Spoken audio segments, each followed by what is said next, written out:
There are three, what we call A pillars to a great recruiting strategy. You could also use a play on words there to say there are three pillars to a great A recruiting strategy. And so we're not interested in helping people get part of the way to a career of their dreams. We think that there are multiple things that you can and should do. And just a brief story to provide you with some context. If you haven't met me before, I'm Jenny Ray LaRue. I'm an ex-Bain consultant, the CEO of Management Consulted.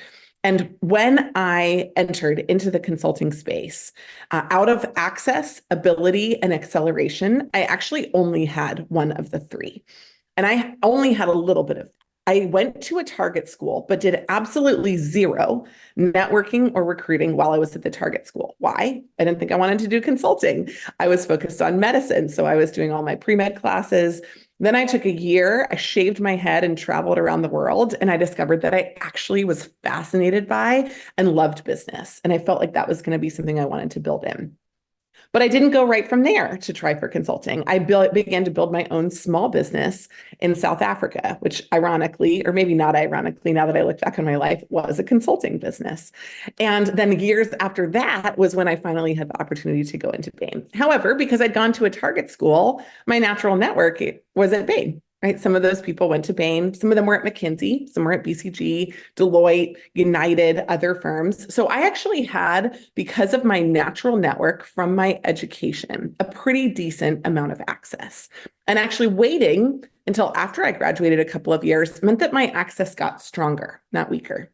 But what I didn't have was ability. And I very quickly learned this when I was going through a mock interview with a friend of mine from McKinsey, who at the end of it told me that it was the worst case interview she had ever seen. I had no ability. I didn't have a great resume. I traveled for a year. Like y'all, I was in a backpack. I had braids. There was nothing that was going on for me that was professional in terms of my development during that year. So I had to really work on crafting my story, building some more contemporary experience, and preparing for the full process: fit interviews, case interviews, cover letter, resume. The third piece, though, that I didn't know that I was missing was acceleration. Like I thought that this was the same as any other career, where you just pick one firm, you make an application, you do an interview, and you get the job. But if any of you have been around consulting for more than 5 minutes, you've probably already begun to recognize that is not how this industry works. And there are a lot of ups and downs. Some of them are emotional and discouraging.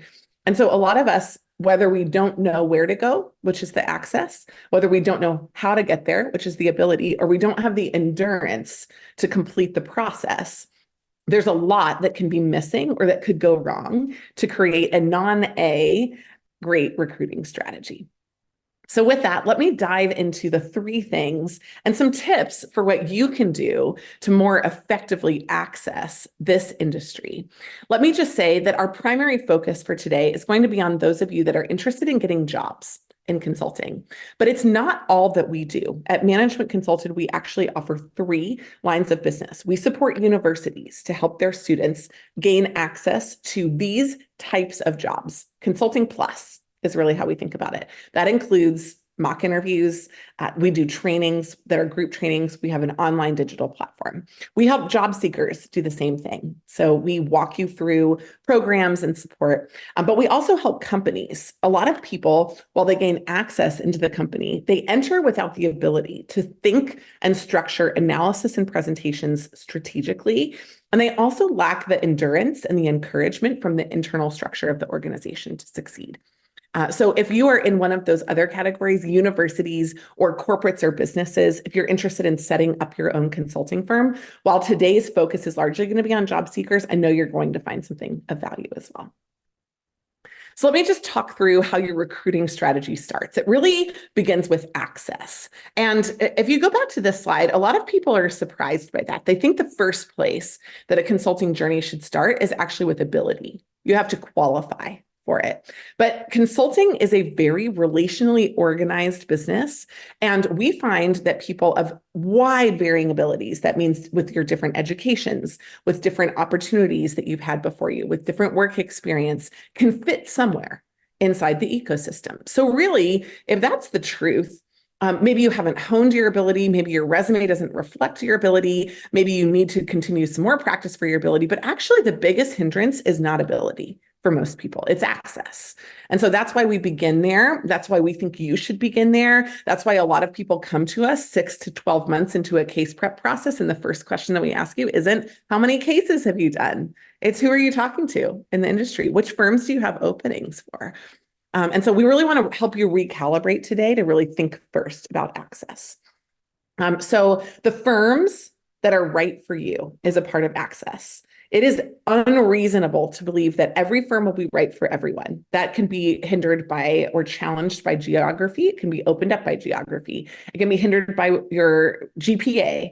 It can be hindered by your work experience. It can be hindered by the major that you chose. The right firms for you, there's so much opportunity in this space, and we cover more than 500 different consulting firms a year, and every month we're discovering more that we never knew existed. And so consulting as an industry is large, growing, and there are huge pockets of opportunity for you. You might not know where they are, but I just want to start by saying this is an industry that is not closed to you. There are sometimes different stair-stepping that you'll need to do in order to enter into the industry. Some of you cannot go to McKinsey today. Like, there isn't a pathway for you to go. You don't have the right education experience or XXXXX. But there is a pathway for you to go to many places inside the industry. And there is a pathway to go for you to go wherever if you give it enough time and enough steps to get there. The second piece is the right people inside the firms. A lot of us from the outside didn't know who we should be talking to. Now, I had a couple of friends that were from my university, but I also, my dad worked in a company and he used consultants, and I didn't even think about accessing him until I was 3 months into my job search. And he said, actually, I work with consultants. Should I talk to somebody? Well, those people were partners at organizations, and I had a natural network that I never thought about. They weren't McKinsey consultants or Bain consultants, but they were human resource consultants, which was a field that I hadn't looked at before. So the right firms for you and the right people inside the firms, finding that target, knocking on the right door is kind of one of the first key things. Here are also just some factors that people don't have. And I really want to say very explicitly here that the network you have is the network you build. So a lot of people enter into this space and feel immediately discouraged because you play the comparison game and you're like, oh, well, they grew up in a high net worth family and they went to the right school and they did the right career. No, that's not how this works. There are factors of connection where you can build a network, and the network that you build becomes a larger network over time. So the earlier you start it, the more amplified it becomes. The access fails when you don't build a network along the following 5 dimensions. First is region. So micro network in the place where you are. I tried from university in Virginia to go to California to work. My natural network from my university was in New York and DC and Philadelphia. Those were proximate to the school that I went to. And so if you want to go to a new region, you will have to micro target inside that region. There is only one strategy for consulting and recruiting that never, ever works, and that is targeting all regions at all times. Because if you tell somebody, I'll go anywhere, you sound and look desperate. If you tell them, I have 3 top choices, and you micro network in each of those areas, building a network within a region creates opportunity. Quick story about this. When I moved to South Africa as an expatriate, I moved there for 3 months and I tried to get a job. It's very challenging to get a job if you're applying and you're not able to legally work there unless someone sponsors you. I'm sure that many of you who are internationals can relate to that feeling. So somebody in a meeting with me told me, hey, welcome to this region. You're in the right place, but you're asking the wrong question. And they helped me reposition to a consulting style of business instead of a job orientation. That micro region understanding built a network that for me still exists today. I still meet with business colleagues as well as friends in South Africa when I go to visit.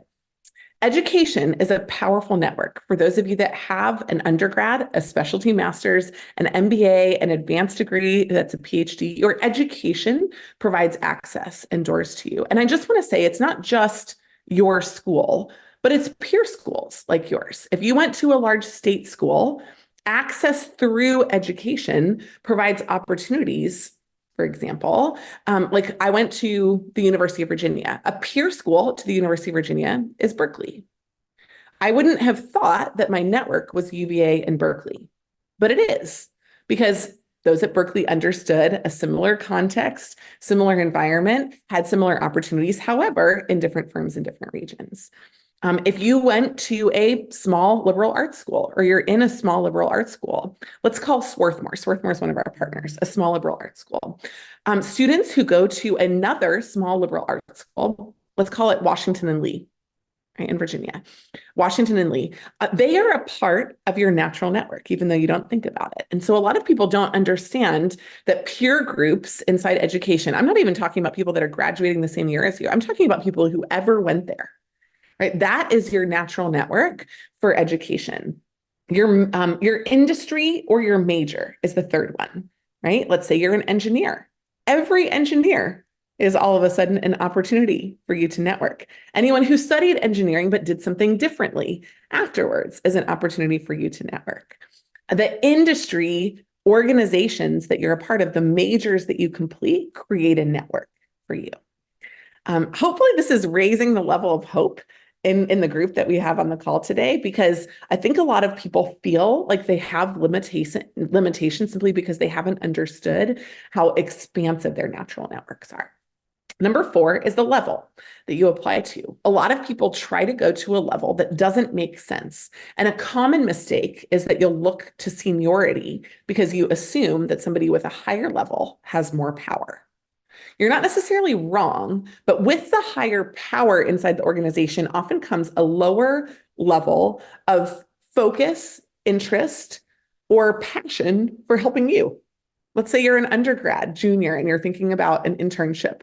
Talking to a manager whose actual responsibility is to recruit the next generation of managers, not going to be a really compelling thing. They don't want to talk to you. You're not the right fit inside an organization. And so finding those people who have not just interest, but authority can often be surprising inside organizations. Another common mistake on the level side is that people assume that recruiters are the number one people that they should be messaging or mentioning to them inside the firm. From a networking perspective, recruiters don't add a lot of value. From a process perspective, they add significant value.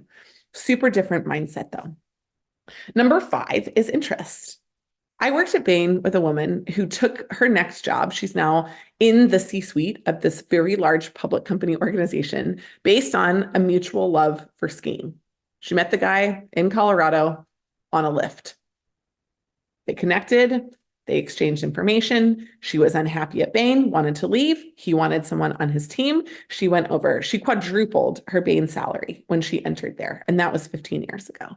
A shared interest of skiing opened a door to a business conversation. And I think a lot of you are compelling and interesting and fascinating people, but you might keep your interest world, what you like to read, where you like to travel, your social life separate from your business life. But everyone else that you interact with has these 5 levels of networking resources.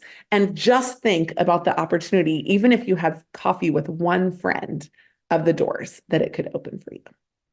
So access fails when you don't build a network. But who do you network with? Which firms are the right ones to go to? New firms are the new norm, right? So we still do a large portion of our assistance and business in helping people break into McKinsey, Bain, and BCG. If you want to go there, there is no one better in the world to help you than Management Consulted. We are thrilled to be the leader in helping people break into these nearly impossible firms. We're great at it. That's how we built our entire programming.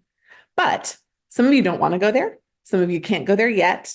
Some of you need other options to help leverage your way to open a door inside those organizations.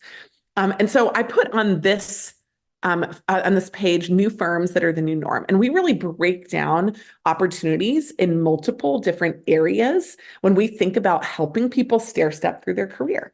The first is one industry, multiple practice. This is often what we have traditionally thought of as corporate, but inside the corporate, there are consulting-like jobs. That used to be only internal strategy or internal consulting. Now It's so many different things: product management, project management, marketing, organizations that squad themselves around data, analytics, and process. And when you think about those things, those are the core of the skills that you want to learn inside consulting. If you go from a non-brand name firm to Capital One, do you know how much easier it is to go to Bain or Deloitte? So easy. So for a lot of you, the stair step through a corporate opportunity is going to be one of the first steps that you'll take. The second opportunities are the ones that we've traditionally thought of as consulting: multiple industry, multiple practice firms. These firms work across multiple different areas: oil and gas, tech, media, and telecom. They work on aviation, right? And the variety of industries is part of what they do. But they also help with supply chain and top line growth and staffing and different parts of the organizations.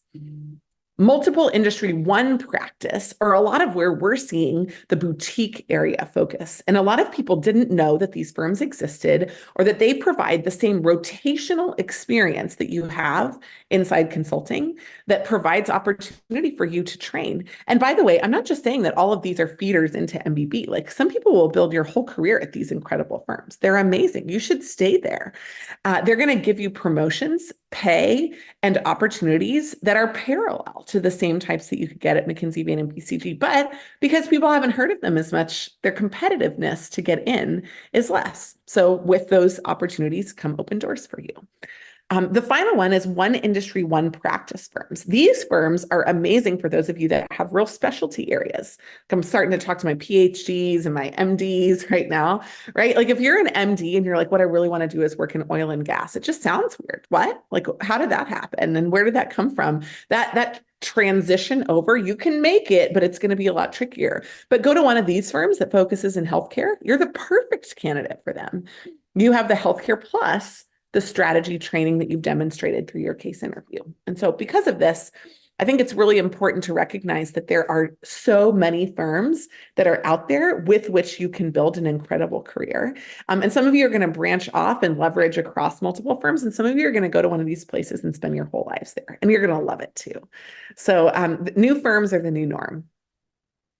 All right, so we'll work now through abilities. This one we talk about a lot, so this might not be as much of a surprise. I think a lot of you are actually quite aware of where you lack your ability. You might not know how to get better, but you're definitely aware of where the lack is. So there's the application, the case, and fit interviews. And so for each one of those, I'm going to break those down. But ultimately, we find a lot of people that have a pretty good application but are underprepared in case. We find an extraordinary number of people who are unprepared for the fit interview.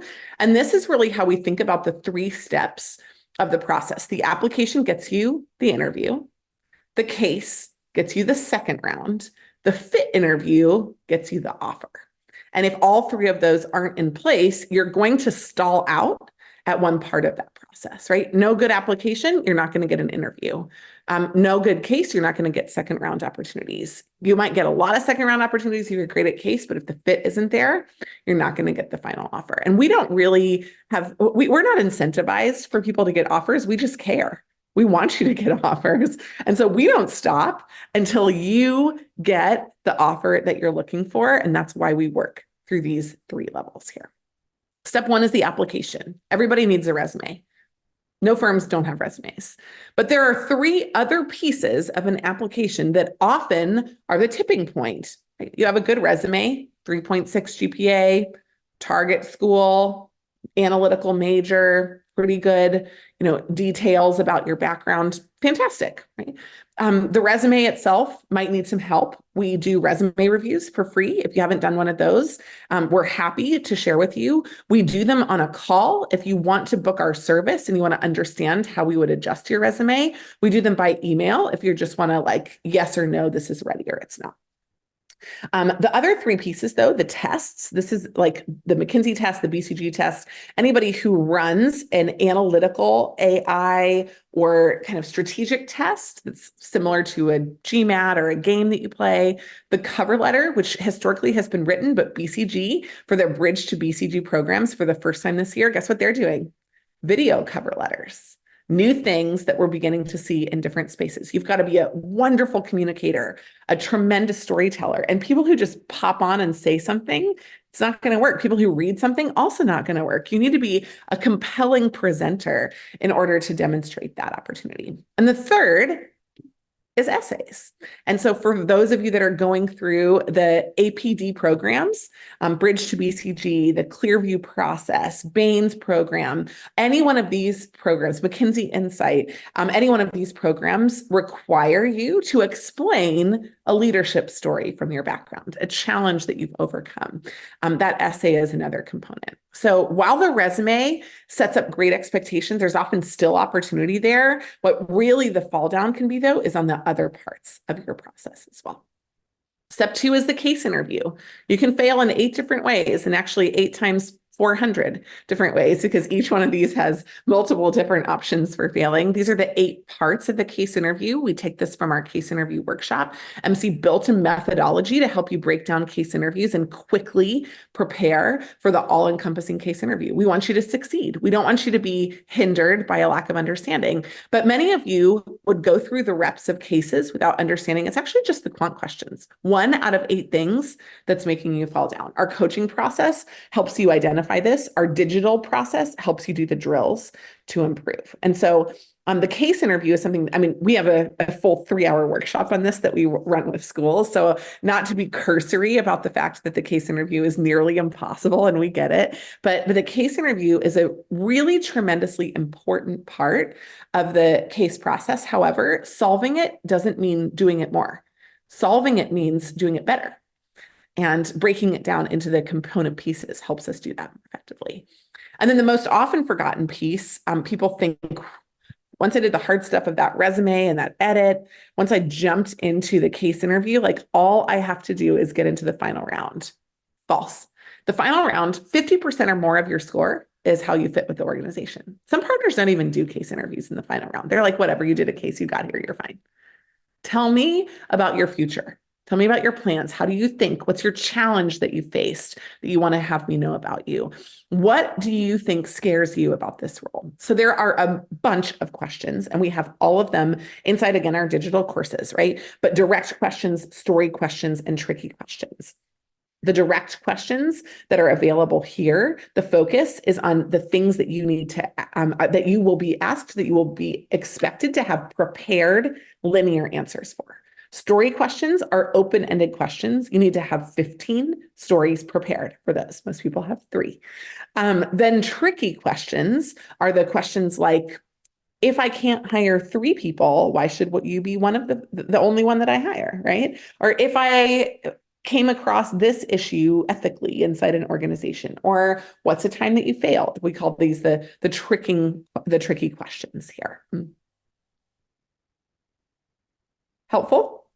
These are the 3 pieces. And again, a lot of people focus so much on the resume portion, telling your story, building the right experience. These other parts kind of get left in the dust, or they happen right at the last minute.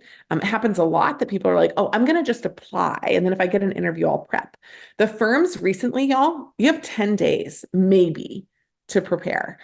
The opportunities for those of you who are not core in their hiring pathway, it might be 3 days. And so you really need to have your fit interviews prepared, and you need to have a baseline of case so that you're not trying to do it all at the last minute. The last piece is acceleration. So when the timing is right, you'll get acceleration through the process. Life changes drive your motivation. So the life changes that drive your motivation are, for example, graduating, moving to a new city, finishing a job, whether you leave or they fire you, right? Life changes drive your motivation. We see a lot of people that come to us that are kind of like, well, now the time is right because X, Y, or Z in my life changed. The second piece is that firm deadlines drive opening and opportunities. So it is true that you can feel like you are preparing yourself for 3 months and nothing happens. But then the firm deadlines open, or an opportunity comes through your networking pipeline, and those openings and opportunities create a 2-week window where you're super glad for the 3 months of work that you put in advance. The last part is community support. So community support that drives endurance. community support that drives endurance. This is a piece that is present at some schools, missing at others, missing largely from the larger organizations that we're all a part of. And certainly when we feel like we're doing this alone, we do everything we know how to do, but when we run out of ideas, we have nowhere to go. So community support doesn't necessarily provide you with all of everything that we just talked about. There's a lot of work that you'll have to do, but it can definitely encourage you with the structure that's needed to provide the endurance for the long